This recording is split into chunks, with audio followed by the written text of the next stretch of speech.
So the other day, Luke and I were watching the original Pokemon episode where Meowth recounts how he learned how to talk like a human. And while it was interesting to see that he literally learned an entire language and learned how to walk on 2 feet just to impress another cat that was not interested in him, it did get Luke and I starting to think what other Pokemon from the Pokemon anime also can speak. I mean, obviously the first one you think of is Meowth, but while most Pokemon just say their own name or some weird noise, there's actually been quite a few occurrences over the course of the Pokemon anime where Pokemon will just speak like a regular human being can. And we thought that was interesting, so we wanted to look at all of the times where Pokemon managed to break out of just being able to say their own name and actually say something. Now, we've seen this happen in the games and even in the Detective Pikachu movie, but what about the anime specifically? So as we were going through lists of episodes and starting to figure out how we wanted to organize this list together, we noticed a recurring theme throughout the entire Pokemon franchise when it comes to Pokemon that can in fact talk.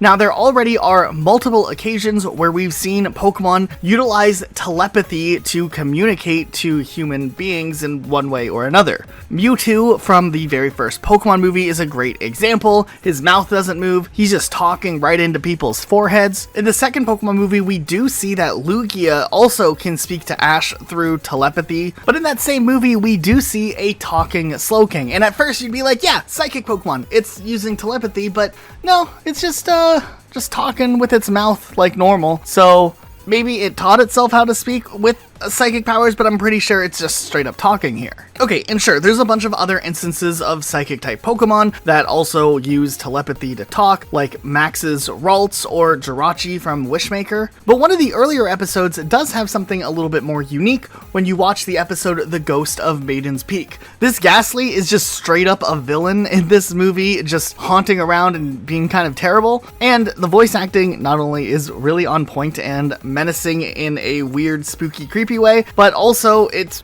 just a really fun antagonist for this specific episode. And of course, he has the Pokemon Venustoise, which is also just some next level stuff going on way ahead of its time. In the third Pokemon movie, we see Entei, which you probably would also think this is just a form of telepathic communication, but interestingly enough, in the Japanese version, which is the original version, Entei just speaks kind of normally, but in the English version, they added this reverb and echo effect to make it seem a little more telepathic. But of course, we also know technically Entei's not even real, it's the unknown that are doing it, so it's kind of this projection Pokemon that's used to communicate, which is kind of unique. We see something similar in the Johto episode where Ash and friends stumble upon this old Ninetales that's been left behind or something, and it makes this phantom lady appear who then talks to them and communicates anything that Ninetales wants to say to Ash and friends. It even insinuates it's gonna marry Brock, which we don't really know the legality of that and how that would work, so we'll just move on. I mean, how would they file taxes? In Lucario and the Mystery of Mew, Lucario, though it's not a legendary, does also speak telepathically and talks quite a bit. And in that dumb Manaphy movie, at the end of the movie, somehow Manaphy just slowly starts to speak English,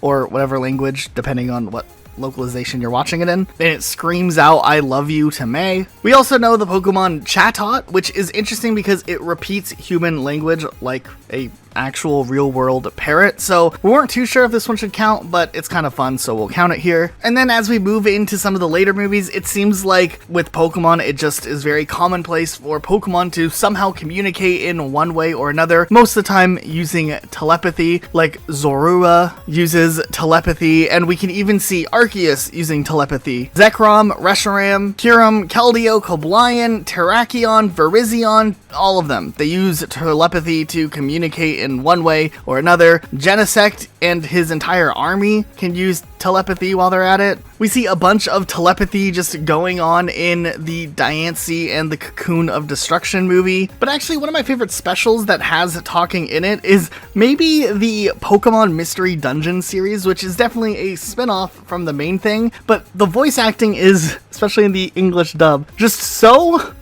out there, dare I say awful. That is just a very different experience when you sit down and try to watch back these episodes. It's definitely not a fun one, but the voice acting is just very screechy at times. It does, in an interesting way, kind of remind us back to the episode from the original series where they're all stranded on the island of giant Pokemon, and we get the little bit where we see Ash's Pokemon kind of just talking amongst themselves with subtitles, and those are just really fun. It was the first time we kind of got to see a little bit more of the personalities of all of the Pokemon that Ash had on his team, and even Team Rocket in one way or another, so it was kind of a unique episode. And actually, in the newest Pokemon movie that just came out on Netflix, we kind of see this again, where we can see the character Coco talking directly to Pokemon in Pokemon language, and thus the Pokemon are then dubbed into English, which is just kind of this weird thing that's going on here. In Pokemon X and Y, there's this mirror world in one of the episodes, and Meowth from the mirror world also can talk.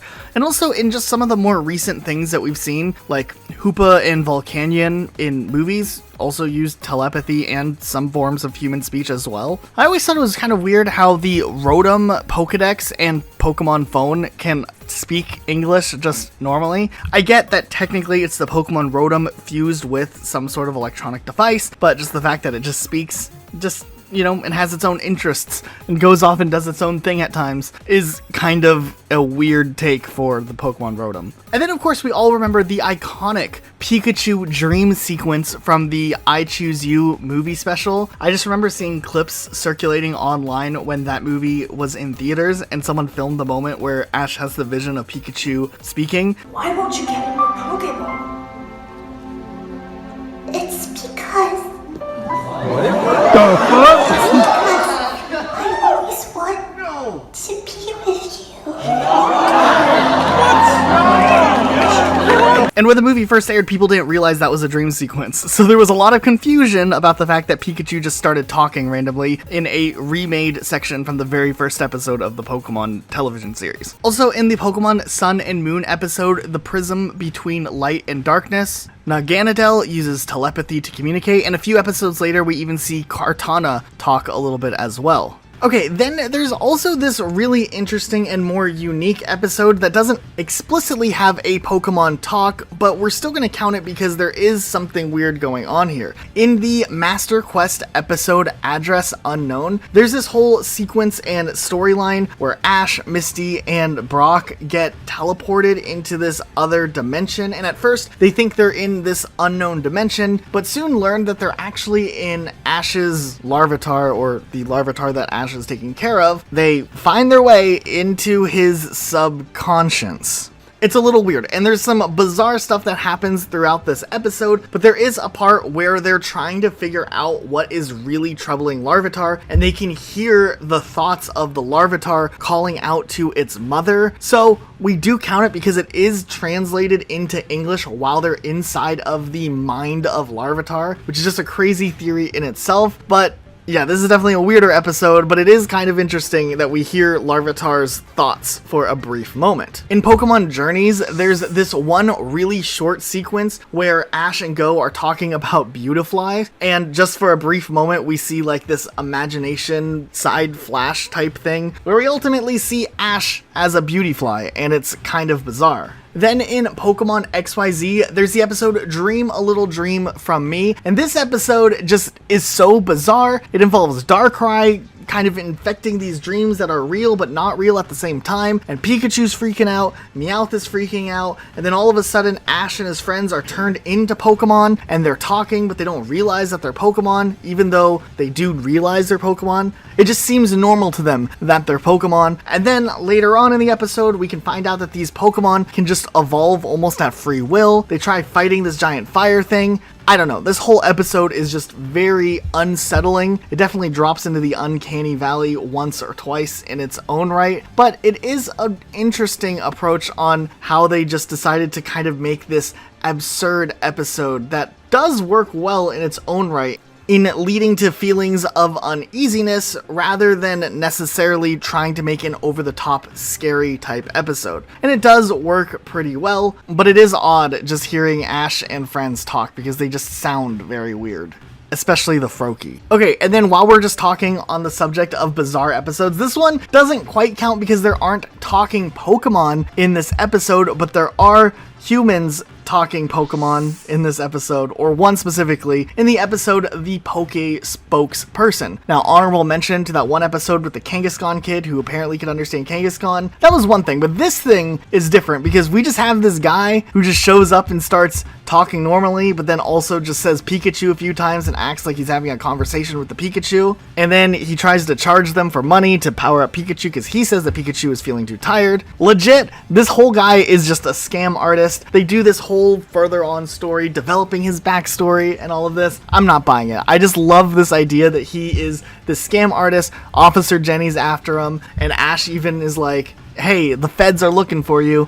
What are you doing? I don't know why it's just so clever, because it's just one of those episodes that's written in a way where the first half at least is just really funny with just the whole scam setup, but also it might not be a scam and you're questioning it, and then you feel bad for the character because of some backstory, but then you still kind of think he might be scamming them a little bit. Now, as far as lore is concerned, I think this episode actually causes more contradictions than anything else that we've seen in Pokemon, because we know that the Pokemon can respond to humans if they're just speaking in English. They understand what humans are saying. Though this episode insinuates that that is not the case, that you have to have this special connection or something, and it just kind of breaks the rules a little bit. But it still was a fun episode nonetheless, as bizarre as it actually ended up being. So these are most of the times we've seen the Pokemon actually talk in the anime. It's kind of unsettling, it's a little bit weird. We got used to Meowth very easily, but we've never actually sat down and thought about how odd that in itself was, let alone when it happens to other Pokemon as well. So what do you guys think about these episodes, and which one is your favorite episode where someone talks, whether it's a long episode or just a short little snippet of an episode? Let us know what you're thinking in the comments down below. Make sure you are subscribed with notifications on to Super Rocket Sloth. We're trying to get this channel off the ground. The subscription does go a really long way. That's it for today. We'll see you all next time with a brand new video.